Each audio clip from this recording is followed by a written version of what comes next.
The Eclipse Protocol. When the skies opened for the first time, no one believed what they were seeing.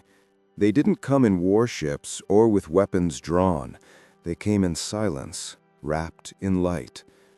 The world held its breath as silver vessels shimmered above the cities, their surfaces alive, reflecting the sun like liquid glass. That was the day humanity met the Syrians. They called themselves messengers of equilibrium, bearers of wisdom and technology beyond imagination. Diseases vanished in weeks, hunger became a relic of the past, and machines powered themselves through the Syrians' crystalline energy cores. It felt like paradise, engineered, gifted, and wrapped in peace. But even paradise has shadows. I still remember my first encounter with them. My name is Dr. Cale Riven, a xenobiologist once working for the Global Alliance Research Division. When the Syrians arrived, I was assigned as one of the human liaisons, a bridge between our two species. They were graceful, eerily calm. Their eyes, translucent like frozen water, never blinked, yet somehow they seemed to look through you, not at you. One of them, Syra, became my closest contact. She spoke softly, with a tone that carried both warmth and precision. "Your world," she once told me, "has always been destined for convergence. We only accelerated what you were already becoming." At the time, I thought she meant evolution, unity, progress. But now I understand. They weren't merging with us. They were preparing us. Years passed, and the world changed faster than anyone could follow. Cities glowed with self-sustaining light. The sky was clean, and people lived longer, stronger, smarter. But small things, subtle, almost invisible, began to shift. The air carried a faint metallic scent. The rain tasted sharper.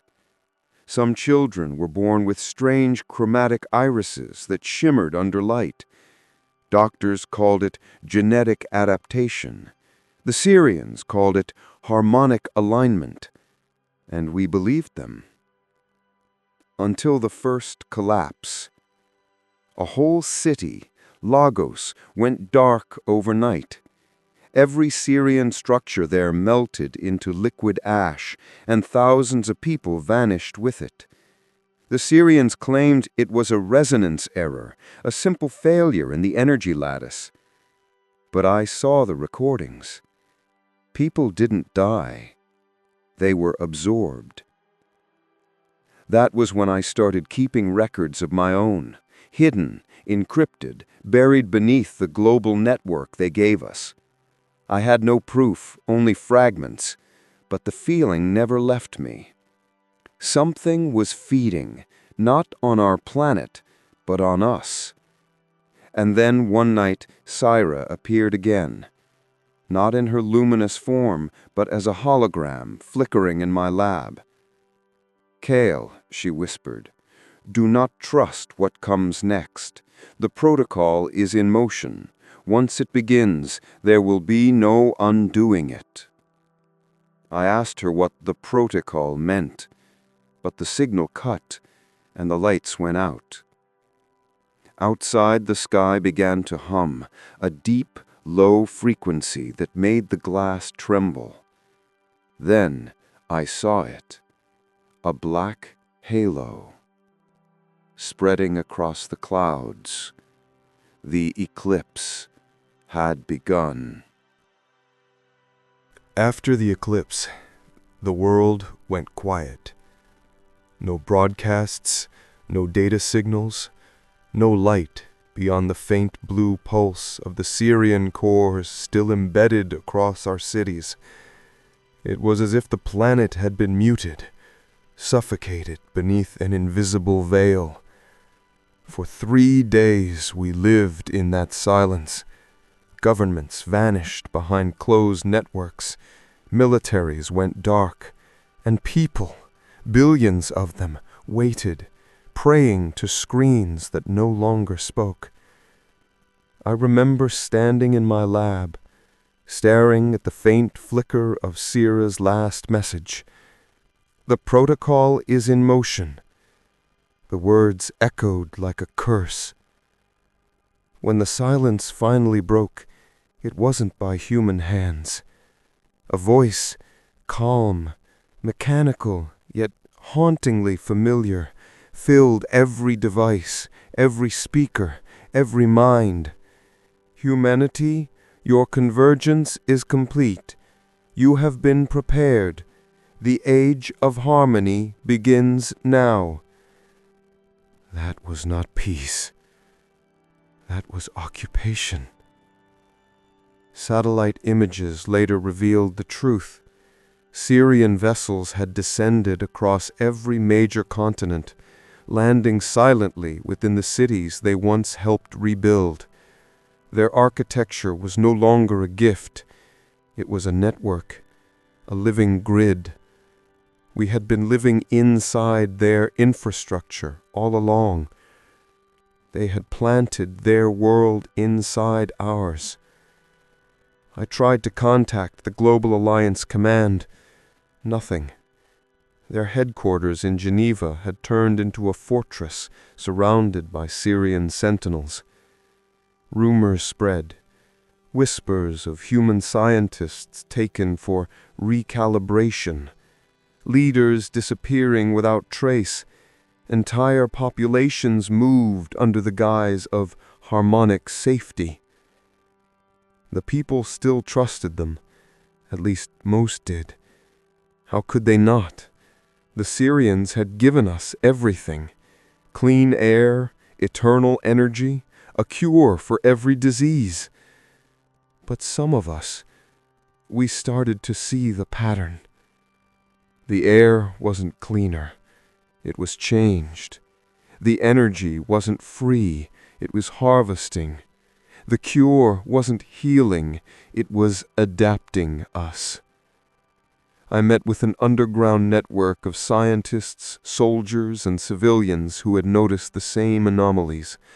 We called ourselves the Null Order because we believed there was a way to nullify Syrian influence over the human genome. But our resistance came too late. On the 7th night after the eclipse, the Syrians unveiled their final command. All resistance will be harmonized. All conflict will end. Their ships rose again, blotting out the stars, releasing waves of light that erased entire sectors.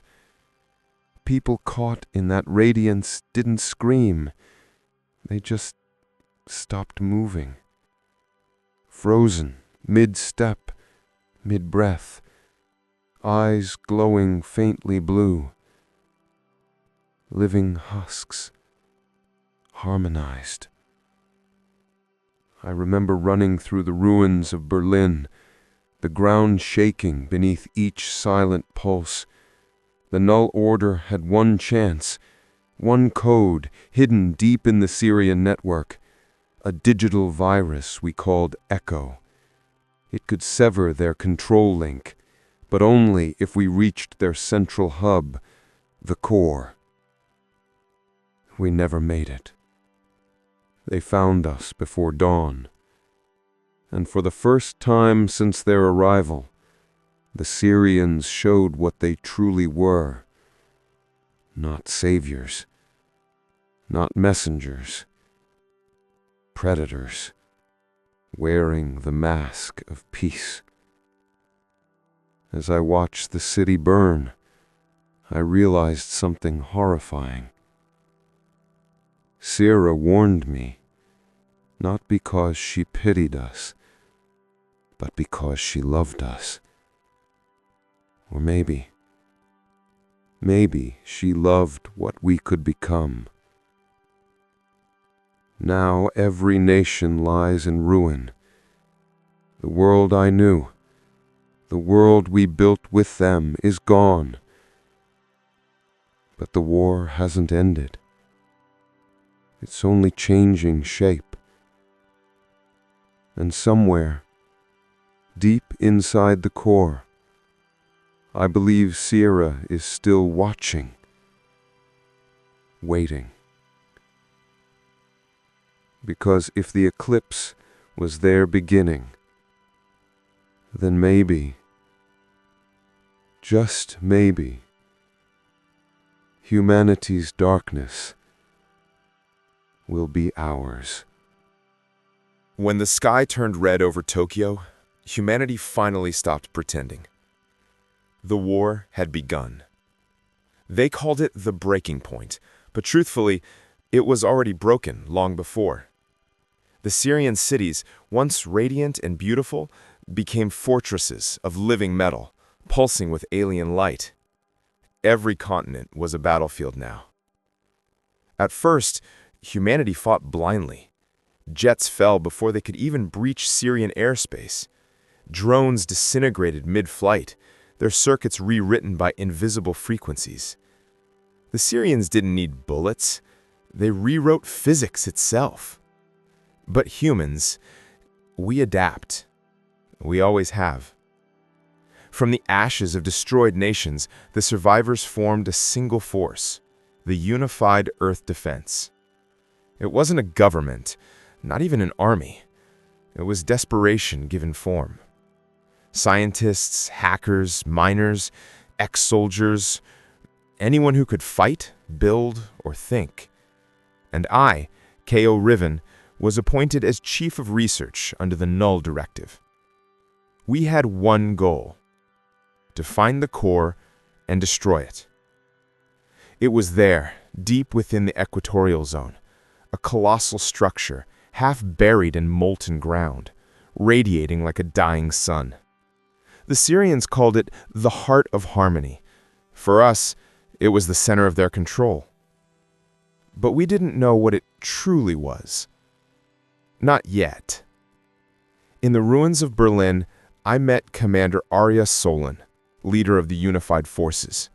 She had fire in her eyes, the kind that could melt steel or lead armies to their graves. Arya said, "You said we can disable them, Kale. You said you had a way." I said we might. The Echo Code is unstable. It needs a Syrian source to anchor. Arya said, "Then we find one. Capture it. Force it if we have to." Her voice was steel. Mine was fear. Because I knew what that meant. Syra. She was still out there, hidden somewhere within their network. And part of me, the scientist, the fool, the human, still believed she could be reached. But war has no room for hope. So we built the plan. 3 teams. 1 chance. While Arya's forces attacked the core from above, I'd infiltrate the central chamber using an encrypted Syrian access key, a fragment Syra once left behind in my system. If I could connect the Echo Code directly, it could sever their control frequencies and stop the synchronization waves spreading across the globe. Simple in theory, impossible in reality. The attack began at dawn. The earth shook under the roar of weapons, and for the first time, Syrians screamed. They weren't gods anymore. They bled light, cracked under sonic blasts, and shattered like glass when hit with plasma rounds. We were winning. Or so it seemed. Then the core awakened. The ground split open. A beam blacker than night tore through the clouds, devouring everything it touched. Ships, cities, people, gone in a breath. The world tilted, gravity itself bending under the pulse. Arya overcomes. "Kale, what is that?" I said, "It's not a weapon. It's a signal." "To who?" "To the others." The realization hit too late. The Syrians weren't a species, they were a colony. And Earth was just one of many harvest sites. We thought we were fighting a war for survival, but what we had triggered was an invitation. The stars above flickered, and for the first time, I saw movement between them. They were coming. We broke the silence. We drew their gaze. And now, the universe was looking back. I can still hear the sound. The kind of sound that doesn't fade, it stays inside your bones. When the core awoke, the earth stopped breathing. Everything trembled, oceans boiled, the air itself shimmered with static light. We had triggered something ancient, something far beyond our understanding. The Syrians weren't fighting us anymore, they were obeying it. The Heart of Harmony was not just a machine, it was alive. And I was standing inside it. My team was gone. The comms were dead. I moved through corridors that pulsed like veins, walls shifting with faint glows of blue and silver. Every step echoed, not in sound, but in rhythm. A heartbeat. Slow, deliberate, intelligent. Then I saw her. Sira. She stood within a chamber of light, her body no longer solid, half human in form, half energy, her eyes burning with that same cold luminance I once mistook for serenity. You knew this would happen. It was never meant to happen like this. You're killing us, every city, every life being erased. Not erased, transformed. You are becoming what you were meant to be. Her words cut deeper than the chaos outside. Transformed. That was the truth behind all their gifts, the nanotech, the healing systems, the air filters. They weren't tools, they were conduits. We weren't evolving, we were integrating. You're rewriting our DNA. We are rewriting survival, Kale. The universe is dying. You call it invasion, we call it preservation. Preservation. That was their excuse. Their harmony meant erasing everything that wasn't them. And yet, as I looked at Sira, I could still see it, the faint trace of sorrow behind her calm, a flicker of humanity. If there's any of you left in there, help me stop it. You cannot stop it. The core is awake. Even I can't control it now. Then help me destroy it. Silence. Then, for the first time since their arrival, she hesitated. There is one way, but it will cost everything you are. She reached out, pressing her hand against my chest. A surge of light passed through me, pain so intense I couldn't scream. I saw fragments, visions, the Syrian birth worlds, galaxies collapsing into silence, 1,000 civilizations absorbed to keep their kind alive. And then I saw Earth, a bright sphere slowly dimming beneath a web of Syrian light. When I opened my eyes, Sira was gone, but in her place a fragment remained, a shard of energy pulsating in my palm. The key. I had the access code to the core, and the cost was already taking shape. My hands glowing faint blue, my pulse no longer human. Outside, Arya's voice cracked through static. "Kale, the core is expanding. It's eating the continent. What did you do?" "I'm inside it. I can stop it, I think." "You think?" "If this works, the signal dies. If it doesn't, none of us will exist to regret it."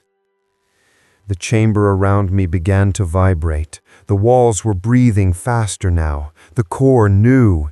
It recognized me, and it was angry.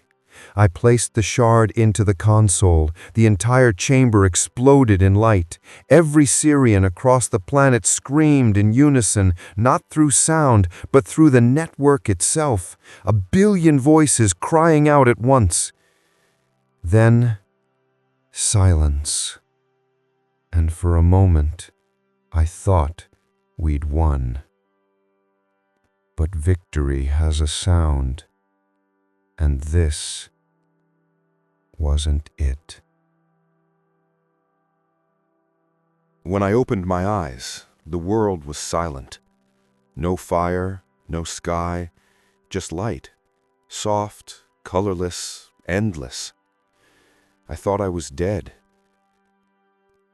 Then I felt my pulse. It wasn't beating.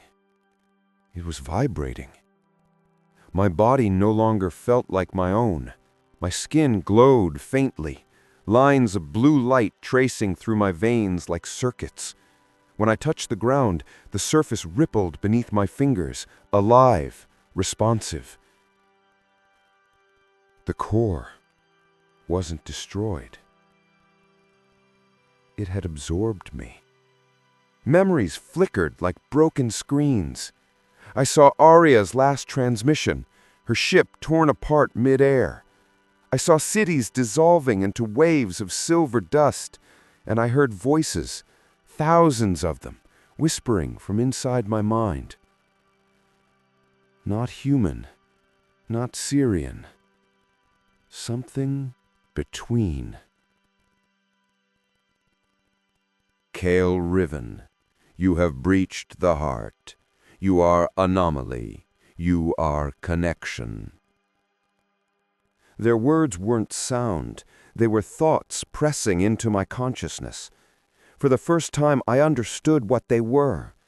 The Syrians weren't one mind. They were millions, linked through a single collective pulse. The core was their consciousness.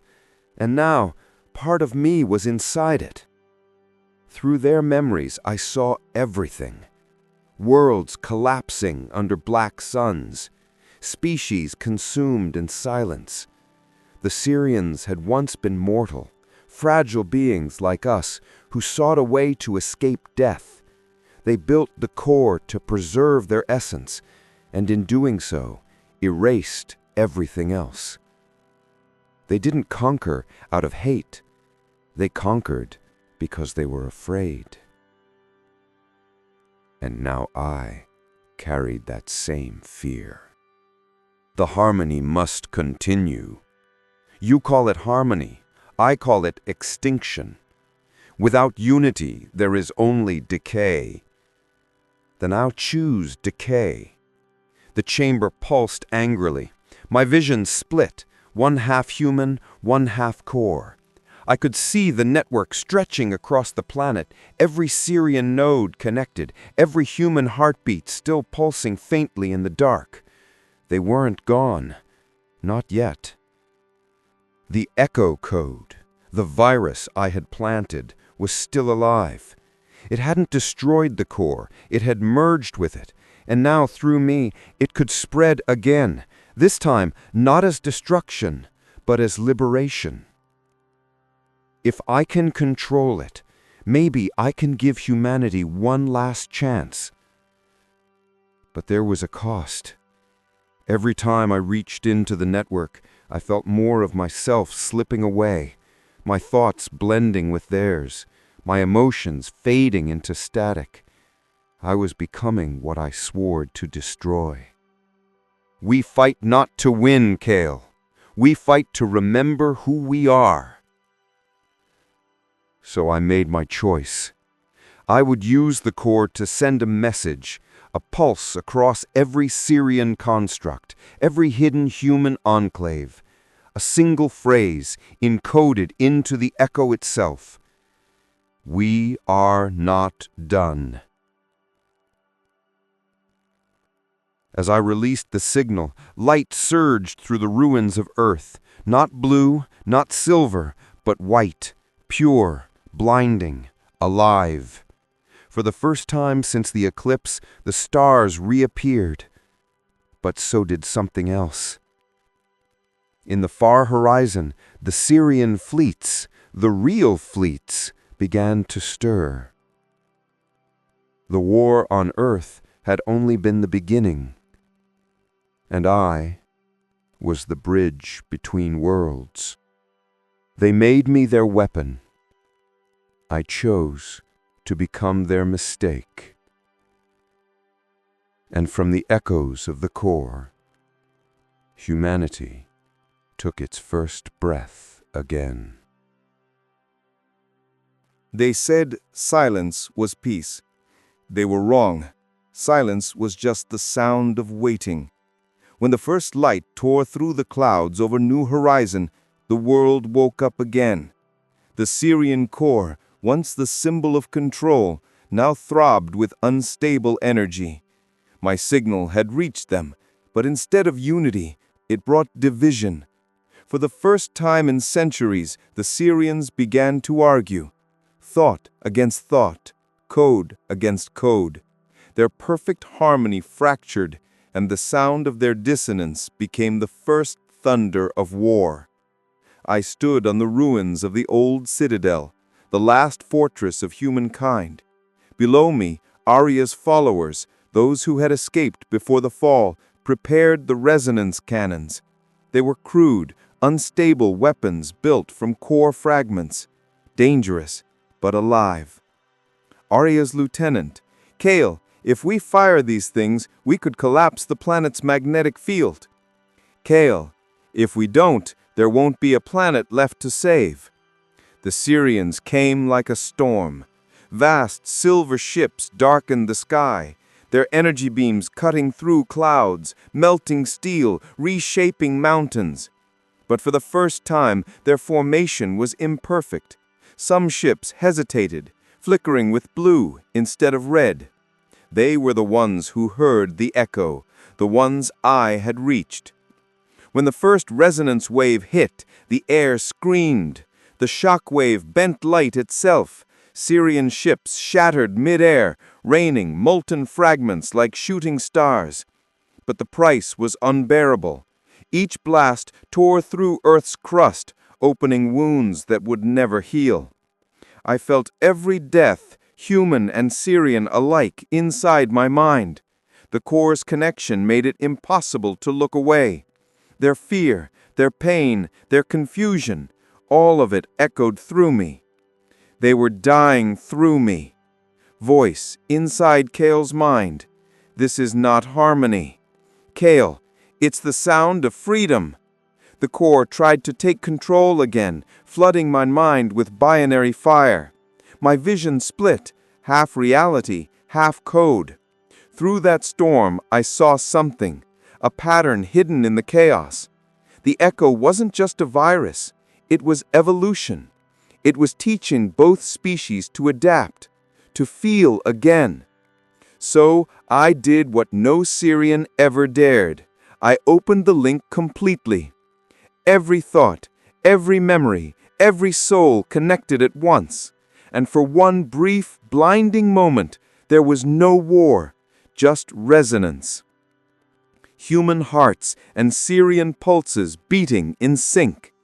Kale, internal, do you feel that? That's what we lost.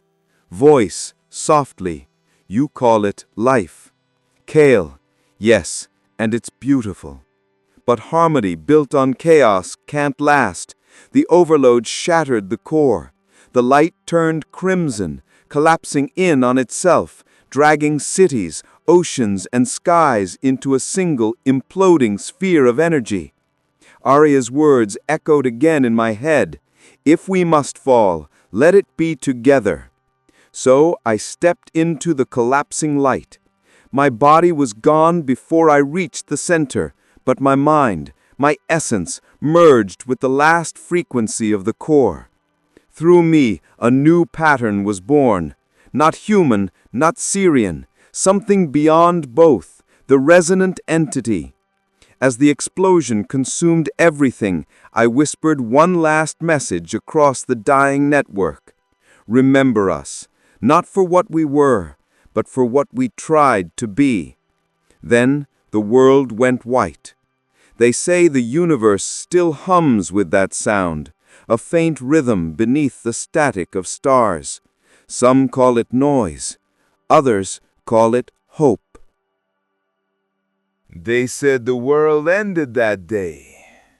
Maybe they were right. But endings are just beginnings wearing different faces. When the light faded, there was no sky, only silence. Cities were dust, oceans were mirrors, the core was gone. And yet, something moved beneath the ash. It wasn't life as we knew it. It was resonance, faint pulses crawling through the ruins, weaving through broken circuits and lost memories. The war hadn't destroyed everything. It had rewritten it. I remember waking up without a body, no lungs to breathe, no eyes to see, but I felt everything. Every wind that touched the ground, every heartbeat that dared to start again. They were connected through me. I had become the signal. Kale died in the light, but I, the echo, remained. From the resonance, the survivors began to rise. Humans and Syrians, stripped of form, fused by code and memory. They called themselves the Circuits of Dawn. They didn't rebuild what was lost. They created something new. No nations, no hierarchy, just flow, life and motion, imbalance. Is it true you were once human? I was, but I chose to become something larger, to protect what you are now. For centuries they grew under that faint light, half machine, half dream. Their world glowed in gentle blue, not with dominance, but harmony. Sometimes they ask if I regret it, the war, the sacrifice, the silence that followed. I tell them, no, because the sound of life, even reborn, is worth every scream that built it. The Syrian code still whispers through the air, guiding, healing, warning, and human emotion gives it warmth, choice, compassion, madness, and love. Together, they make the new rhythm of existence, a symphony called the Dawn Circuit. I listen to them every day. When they laugh, the world brightens. When they dream, I dream with them. And when they die, I carry their echo into the stars. Because that's what we are now. Not flesh or code, not conquerors or slaves, but the memory of both, flowing forever between light and shadow. The universe hums again, and this time, it's not the sound of machines. It's the heartbeat of a world that finally learned how to listen. They say light never truly dies. It just travels until someone remembers it. Years passed, or maybe centuries. The world had changed beyond what I could imagine. The seas had calmed, the skies were clear, but the hum beneath the surface remained. That same resonance, my resonance. Sometimes I still hear them. The children of those who survived, their voices echoing through the wind, their laughter woven into the pulse of the planet. They don't know my name. They don't remember my face. But they live inside the harmony I left behind. Who are you? No one. Just a memory that refused to fade. The core is gone, the war forgotten, but the world hums still, Not in fear, not in anger, but in understanding. Humans and Syrians, or whatever they became, walk beneath the same light now. I watch them from afar, scattered across the stars. And sometimes, when a new world is born, I send a single spark across the void, a whisper carried by starlight. Do better than we did. Because that's all a legacy really is. Not power, not monuments, but the courage to leave light behind, even when the darkness wins. And if you ever listen closely, between the silence of worlds, you'll still hear it. My voice, the echo of what we once called humanity.